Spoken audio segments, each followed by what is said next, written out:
শুটকিগুলো ভেজে নিয়েছি, শুকনো লঙ্কা ভেজে নিয়েছি, কাঁচা লঙ্কাগুলো ভেজে নিয়েছি, রসুনও ভেজে নিয়েছি, শুটকি ভেজে নিয়েছি।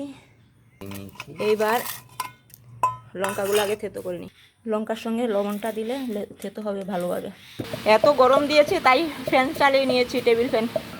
থেতো করা হচ্ছে। আর এই বিচিগুলো আগেই ভেজে ছুলে নিয়েছিলাম, অনেক সময় লাগে তাই আগেই ভেজে নিয়েছি, ছুলে নিয়েছি। এইবার শুটকিগুলো দিচ্ছি, লঙ্কা হয়ে গেছে। এইবার বিচিগুলো দিয়ে দিচ্ছি। এদিকে পাখি এসছে, এই যে মিনি, এই যে এখানে কুকুর, মিনিটা বসে বসে দেখছে। এখন আর পেঁয়াজ আর লঙ্কাগুলো দিলাম, রসুন দিলাম। যেখানে কিছু নামিয়েছি, এখন এগুলো নামিয়ে নিয়েছি।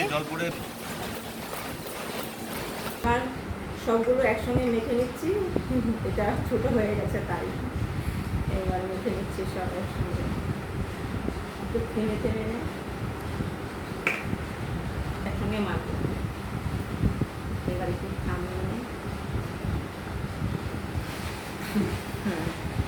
এখন মাখা আমার হয়ে গেছে। আজকে খুব টেস্টি করে খাবো, দারুণ খেতে। তোমরা এভাবে করে খেয়ে দেখবে, দারুণ লাগে। যারা খাওনি এইভাবে খাবে, দারুণ লাগে। শুটকি ছাড়াও খাওয়া যায়, পেঁয়াজ লঙ্কা দিয়ে। বেশি করে পেঁয়াজ দিতে হবে, একটু ঝাল দিতে হবে, তবেই ভালো হবে খেতে। দেখি একটুখানি খেয়ে কেমন লাগে।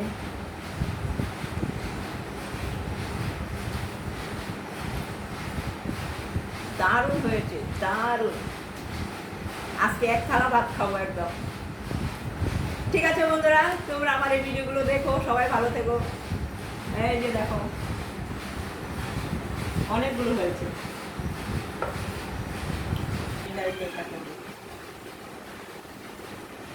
দেখো আজকে খুব টেস্টি করে খাবো।